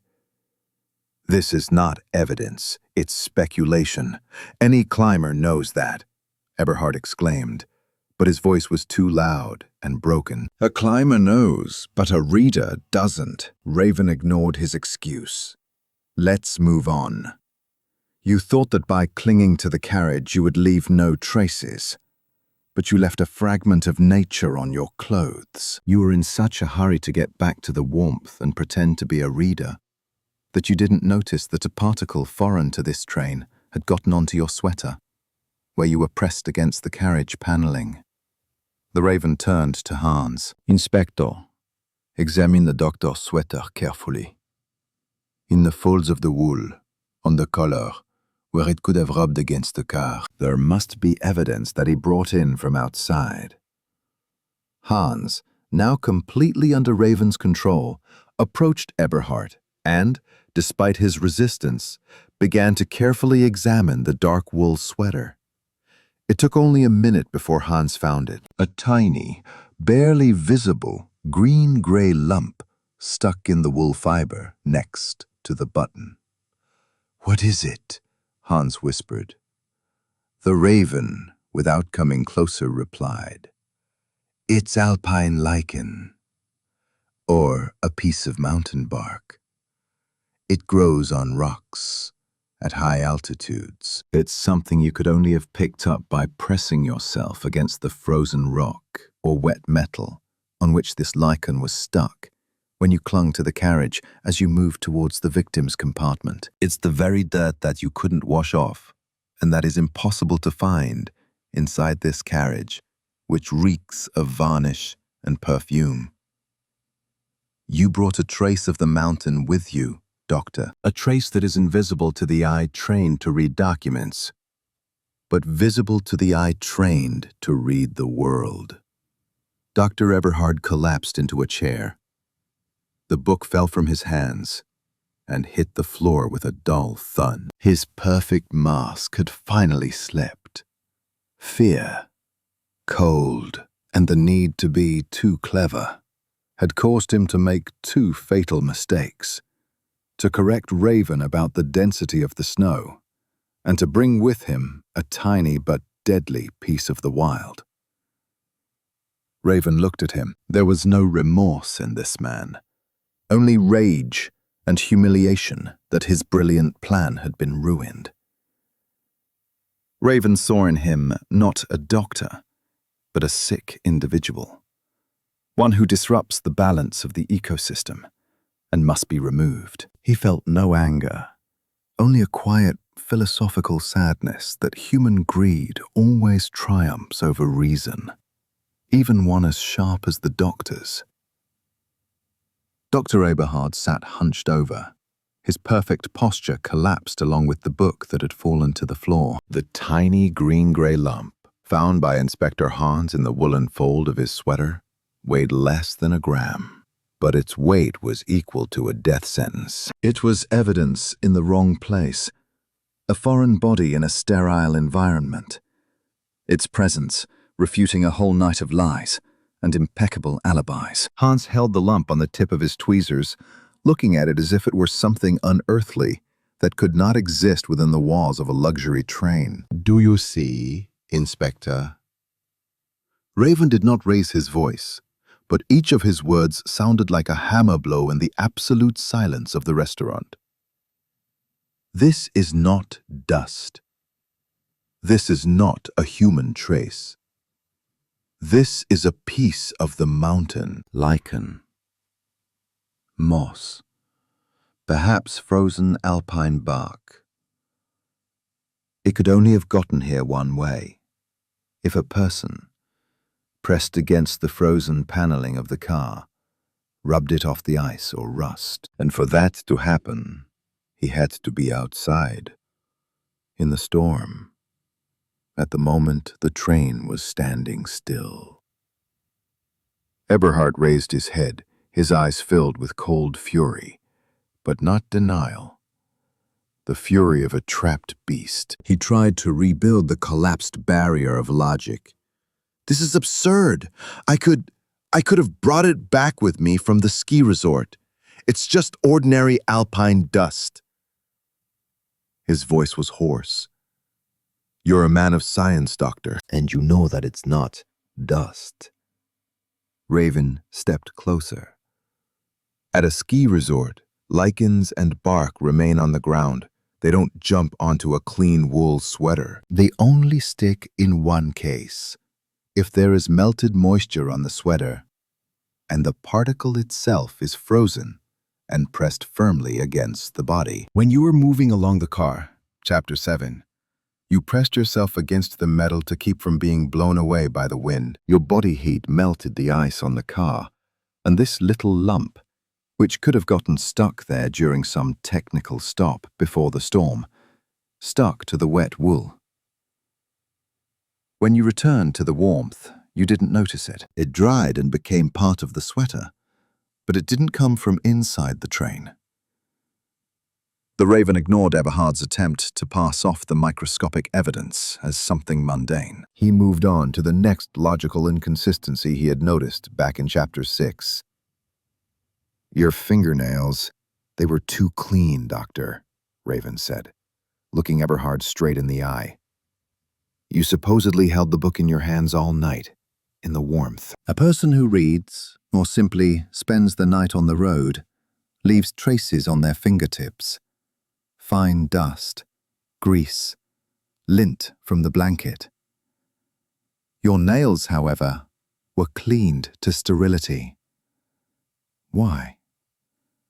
Because you worked with your hands in the cold and in a hurry. You stabbed the victim with the very instrument that Inspector Hans is holding in his hands. You injected the poison through a tiny crack in the window, and your hands were bare to maintain accuracy. Chapter 8. The cold instantly dried your skin, and when you returned to the warmth, you instinctively, but illogically for someone who was just reading, cleaned your nails to remove any traces of blood or poison that might have remained on them after the job. A job that should not have existed in your impeccable history. It was fear that made you make this mistake of cleanliness, continued Raven. A person in the city thinks the main thing is to wash away the blood. But a person in the wild knows the main thing is not to leave a trace. You cleaned up the blood, but you left traces of your actions. Illogical behavior for someone who wasn't sleeping or idling, but working with his hands in extreme conditions. Eberhard was breathing heavily. His eyes darted around, and he finally began to look for excuses that were not logical, but emotional. It was a transition from a rational criminal to a man backed into a corner. Langer was... he was a monster. He destroyed the lives of hundreds of people, including my family, my clinic. He took it away, leaving me with nothing. You talk about the justice of nature. Where was justice when this man enjoyed luxury while my patients suffered? His voice rose to a shout. Raven did not succumb to this psychological maneuver. The justice of nature, Doctor, is consequence. Your action had a consequence. Murder. And your consequence is this piece of moss on your sweater and your blatant lie about the density of the snow, Raven retorted. He did not condemn the motive. He condemned the violation of order. You chose the easy but dirty path. You wanted to be considered a genius or an innocent reader. But you turned out to be just a criminal who forgot that outside your documents and alibis, the law of the trail applies. You looked at Hans again. We found the weapon. Chapter 8. We found the friction mark. Chapter 7. We found the reason for the animal's panic. Chapter 4. And we found evidence in the wrong place. Lichen that would never have ended up in this car if not for your violation. All this evidence, Inspector, leads in only one direction. Outside. And it belongs to only one person who should have been warm that night, reading a book. The passengers in the restaurant were silent. They were witnesses not just to an exposé, but to a clash of two worlds. The world of European law, which demanded papers and signatures, and the world of Raven, which demanded the honesty of a trail. In their eyes, one could see horror, not at the murder, but at how easily their own illusory comfort had been destroyed. They could all have brought lichen on their clothes. They could all have made mistakes in their testimony, but only one of them did so in an attempt to cover up the murder. Violation. Your greatest crime, Doctor, is the violation of the natural order of things. Raven concluded, stepping away from Eberhard. He turned to the other passengers, as if proclaiming the law of the mountains. You cannot deceive the elements. The elements will always return your footprint, no matter how small it may be. Eberhard, seeing that all the threads of his ingenious plan were unraveling, jumped up abruptly. He no longer shouted, but laughed hoarsely. It was the laughter of despair, the laughter of a man who realized that his intellect had lost to instinct and natural truth. He rushed to the door, but Inspector Hans, awakening from his stupor, blocked his way. Calm down, Doctor. It's over. Frost and Raven do not forgive lies, said Hans. Raven's words about disrupting the natural order of things and the indisputable, microscopic evidence in the form of Alpine lichen stuck to his sweater finally destroyed Dr. Eberhard's perfect defense. He was caught not for lying about his location, but for lying about his condition and actions during the storm. The passengers looked at him with horror. It was the spectacle of the fall, not just of a criminal, but of an idol of self-control and intellect. You've overlooked the most important thing, Doctor. In the taiga, as in the Alps, everything that happens leaves a trace. And the more unnatural the action, the more obvious its imprint. Voron now stood like a prosecutor whose indictment was based on the laws of physics and instinct. He began slowly, step by step, to reconstruct the events of that night, piecing together all the fragments that Hans, and more importantly, Eberhard himself, had considered insignificant. When the train stopped, Chapter 2, the storm began. You want to sleep. You were waiting. You knew this was your only chance. Your plan was brilliant in its simplicity, but it was based on absolute silence and darkness provided by the debris. The Raven pointed to the window where a thick, almost stone-like layer of snow now hung. You put on those warm clothes we saw, not for reading, but to protect yourself from the cold during your brief but deadly exit. Chapter 6. At midnight, when the storm was at its peak, the noise of the wind and the screeching of metal drowned out any other sounds. You went out into the vestibule and, using your strength and perhaps your knowledge of the car's construction, leaned out to walk along the side. Raven gestured, mimicking Eberhard's movements. You clung to the handrails, pressing yourself against the paneling so you wouldn't be blown away by the wind. That explains why the lichen got on your sweater, and why we found a faint drag mark on the bottom of the car that you would have thought was rust, but to me was a human slide mark. Eberhard was breathing heavily. He didn't try to deny it. His body gave him away. He was obsessed with trying to figure out how Raven knew. At some point, you approached Langer's compartment.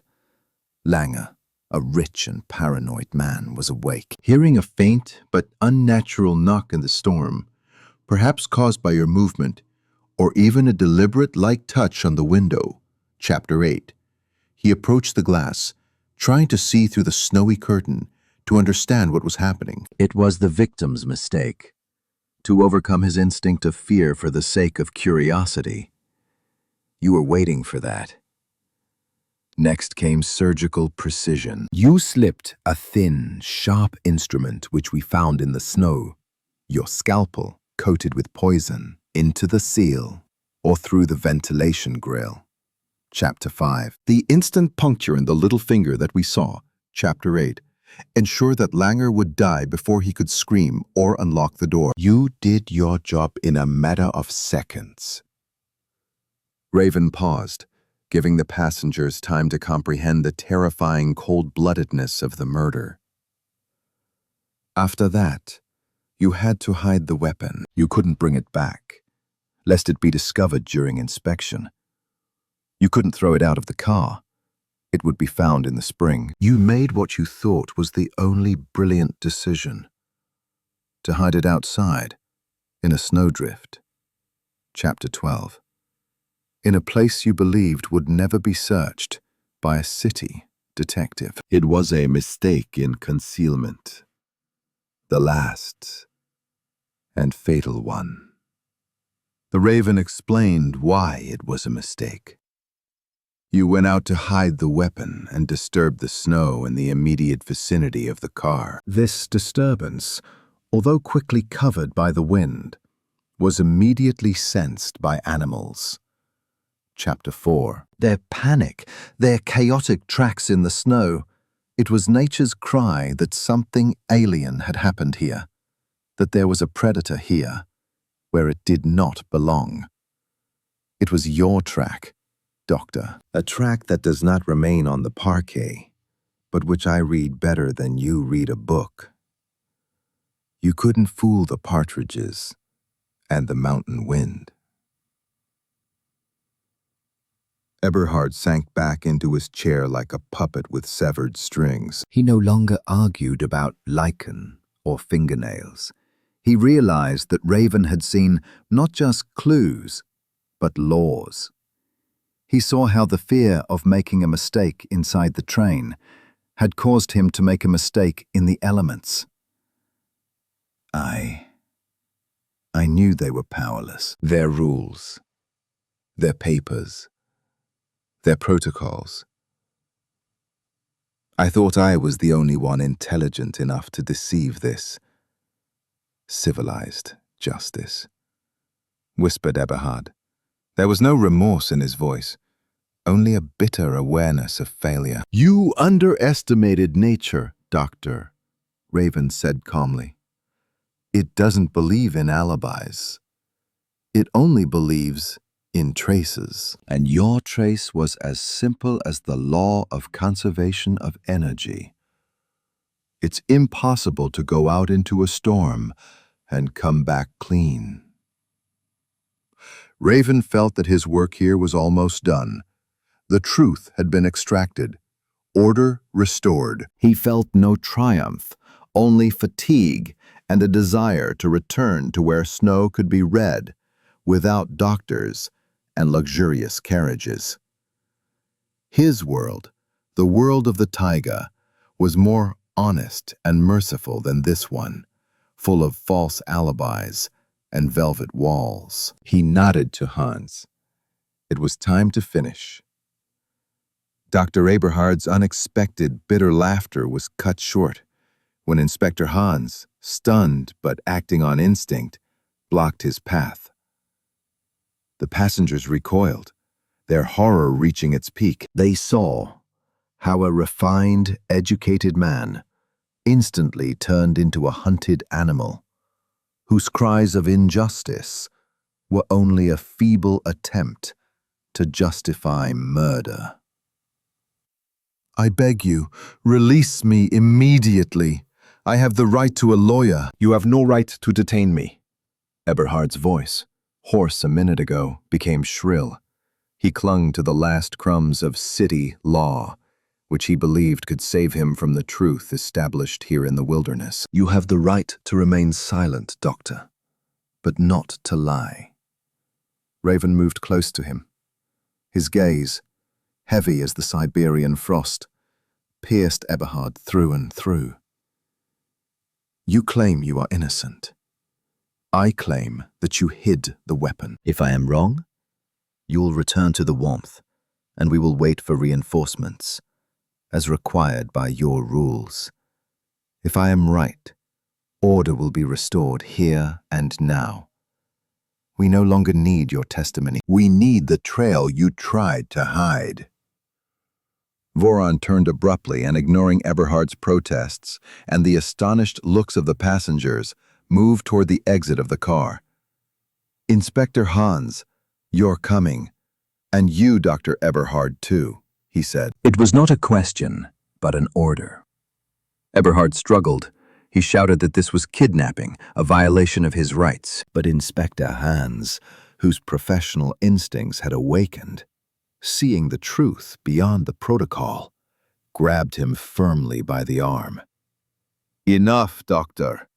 Come with me. "Let's look at your trail," said Hans, and for the first time there was firmness in his voice. It was a new venture into the storm, completely different from Voron's first patrol. The snow was still swirling fiercely, but the drift had settled a little, and the wind had become slightly less fierce. Voron, Eberhard, and Hans struggled along the side of Langer's wagon. Where is your trail, Ivan Andreevich?" Hans asked, struggling to hold on to the flailing doctor. "Not mine. His. It should be where the natural balance of the snow cover has been disturbed," Raven replied. He wasn't looking for footprints, which would have been erased or hidden by now.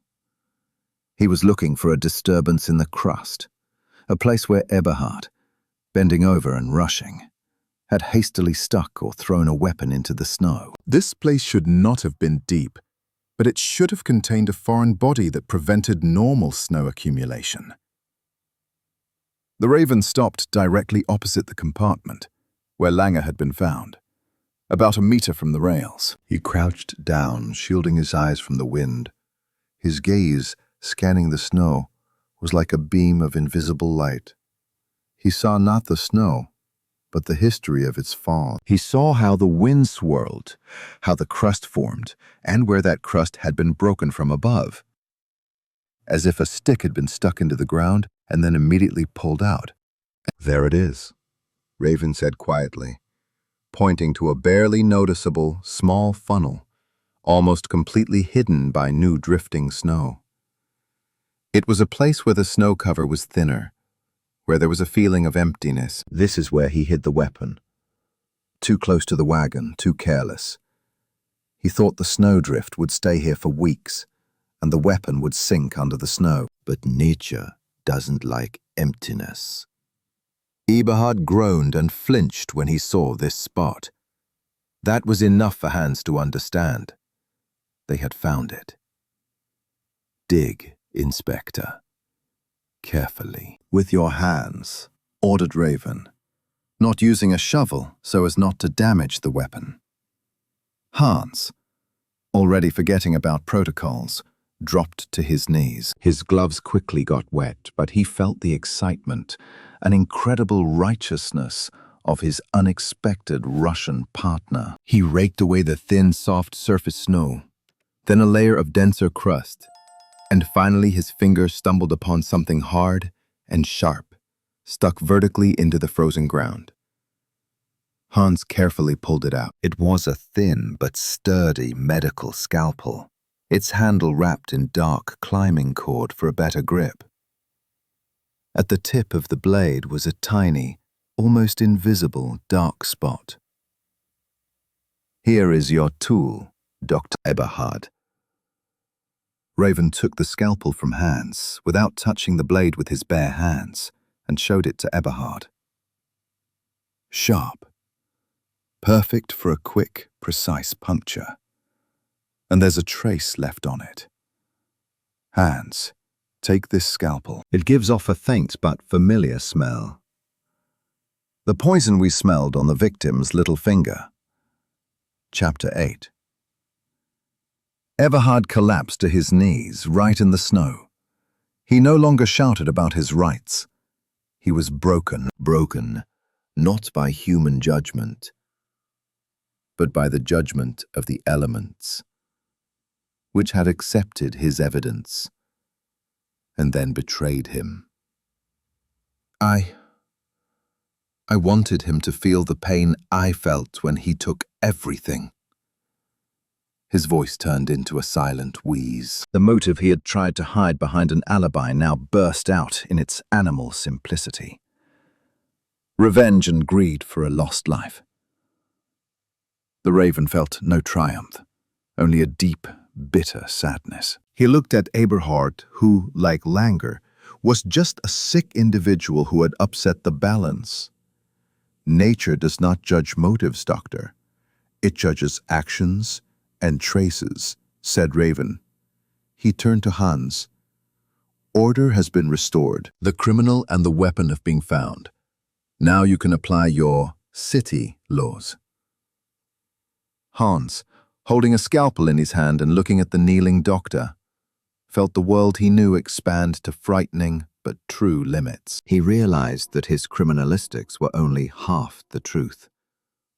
The other half was written on a clean, incorruptible sheet of snow that only a man like Raven could read. Dr. Eberhard, broken and dirty, was taken to the service compartment under the guard of Hans and the conductor. The weapon, wrapped in a clean cloth, lay on the table in the restaurant, a silent witness to the victory, not of human logic, but of the law of the trail. The sun broke through the clouds, turning the snowdrifts outside the window a pale pink, as if atonement had already begun. Raven sat at the table and was served strong, bitter tea. He did not look at the snow, but he could feel its structure changing under the rays of the sun. Inspector Hans returned, his young, usually confident face marked by deep shock. He sat down opposite Raven, unable to take his eyes off the scalpel. I don't understand, Ivan Andreevich. How? Hans finally broke the prolonged silence. I conducted dozens of interrogations. I checked their alibis. I knew their motives. I looked for blood, fingerprints. And I would never have noticed that lichen, or that barely noticeable scratch on the car. You were looking for a crime, Inspector. I was looking for a violation. Voron replied calmly, taking a sip. That's the difference. Your law only works in a city where people make the rules themselves. Here, the rules were made before us. Man is only part of the ecosystem, and he cannot violate it without leaving a mark. Lange's murder was an unnatural act, And that act left an unnatural mark on nature. The Raven picked up the empty sugar bowl standing on the table. Imagine that this train is a rule. It is warmth, logic, comfort. Eberhard created the perfect alibi within this rule. He sat, read, and was seen. But in order to kill, he had to break the rule. He had to go outside. Chapter 11. And here he encountered my law, the law of the tiger. If you go out into the cold, your body will seek warmth. You will rush. You will panic. This panic and haste led to 3 mistakes that you, Hans, could not see because they are not written in your code. First, the lie of cleanliness, Chapter 10. A person who has been out in the cold should look worn out. Or, if he has been using his hands, he should leave traces of haste. Eberhard was too clean. He cleaned his nails to remove traces of poison, committing an illogical act for the reader. Second, the lie of knowledge, Chapter 9. When a person tries to hide that he has been in a certain place, he gives himself away by his knowledge of that place. Eberhard, being in the warmth, spoke too confidently about the structure of the outer roof. Only someone who stood in that storm and saw the snow falling on the car's paneling could have known that. Third, the testimony of the beast. Chapter 4. The most important thing. Eberhard, hiding the weapon, violated the Nasta, Chapter 12, and caused a sharp, alien change in the environment. The animals, the partridges, smelled a predator where there shouldn't have been one. Their chaotic trail wasn't just a trail of flight. It was an alarm signal that nature sends when the balance is disturbed. Hans listened intently. He felt his urban understanding of the investigation cracking at the seams.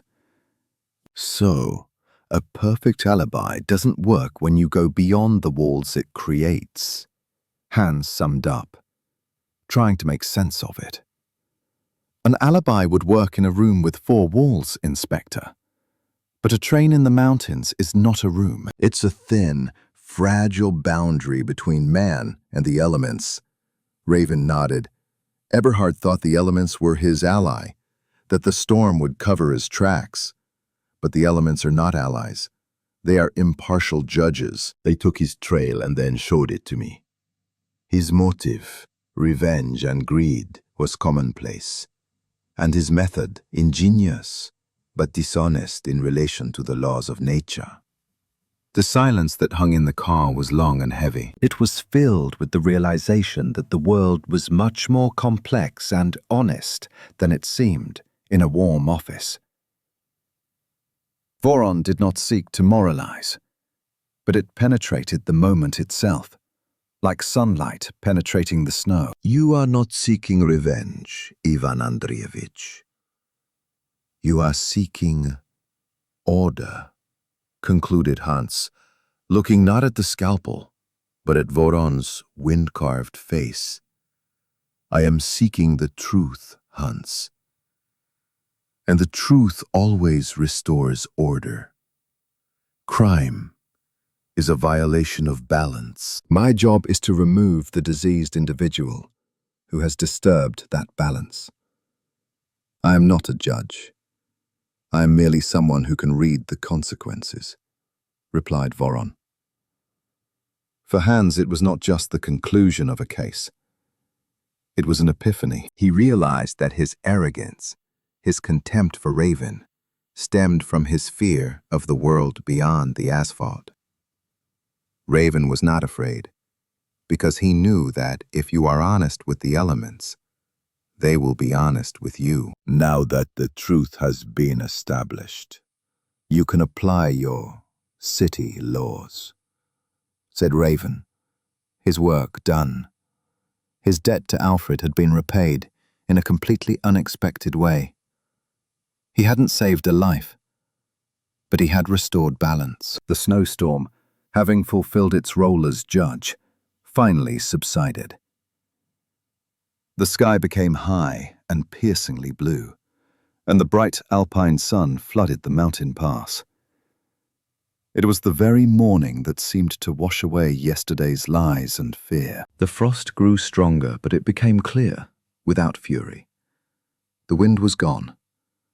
The passengers of the blue Edelweiss, pale and shaken, gathered silently in the salons. They were told that the killer had been apprehended, and that they would continue their journey as soon as the tracks were cleared. They tried not to look at Langer's devastated compartment and avoided Inspector Hans, who now looked less like a confident young man and more like someone who had seen his own limits. Raven gathered his backpack and checked his knife. He did not wait for Hans to complete all the reports or for the first road service vehicles to arrive. He wanted to leave this urban world before it regained its strength and tried to consume him. He found Hans in the vestibule. The inspector, tired and pensive, was looking at the horizon. His eyes were now searching not the evidence, but for the truth that Raven had taught him in the language of snow. They've already started working. Hans pointed to the barely audible noise of machinery breaking through the rubble. Soon they'll bring us people and take Dr. Eberhard away. And I'll write a report. And I don't know where to start, Ivan Andreevich. With the lichen or with the partridges? Voron smiled, but without mockery.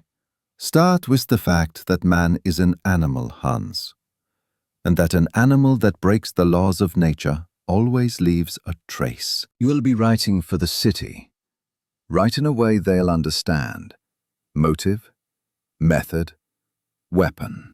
That's enough for them. But you yourself now know that this is not the whole truth.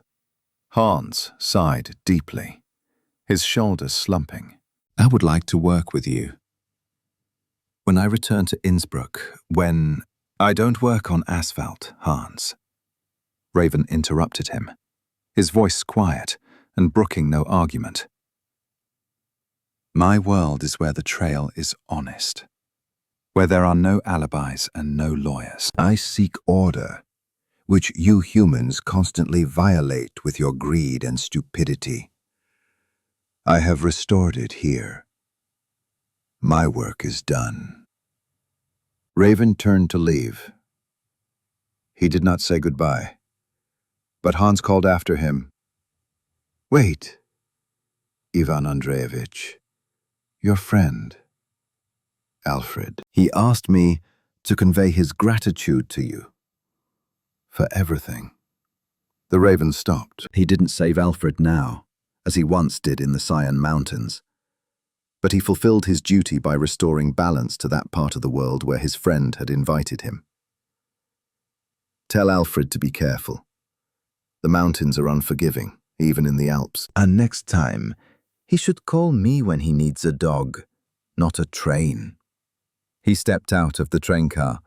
The cold air hit his face painfully, but it was a lively, clean cold that Voron valued more than warmth and comfort. He knelt down and touched the ground, which had already begun to thaw under the sun. He read the snow one last time. Nothing else here betrayed the crime except for a barely noticeable hole where the scalpel had been hidden. Nature had already begun to heal its wound. Raven moved away from the train car, keeping a respectful distance from the tracks, and began to climb the slope. He preferred to walk the rest of the way, gazing at the peaks, rather than sit in a stuffy, luxurious train car full of people incapable of seeing the world beyond their own reflection in the mirror.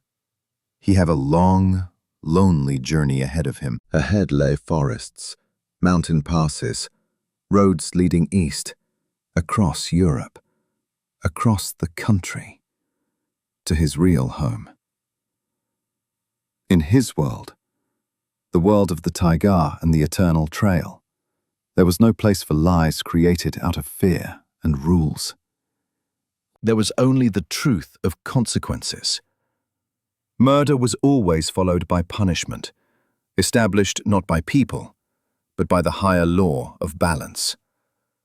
And this law was just because it was impartial. The Raven walked forward without looking back, until the silhouette of the train, stuck between two snow mountains, turned into a small burgundy dot against the backdrop of dazzling white snow. With each step, he felt the city dirt and bustle being washed away from his soul, giving way to a pure, clear understanding. There in the east, his shadow awaited him, his faithful West Siberian Leica, his only companion who never lied, and his real world, where he was not a consultant or a detective, but simply Ivan, reading the book of the earth.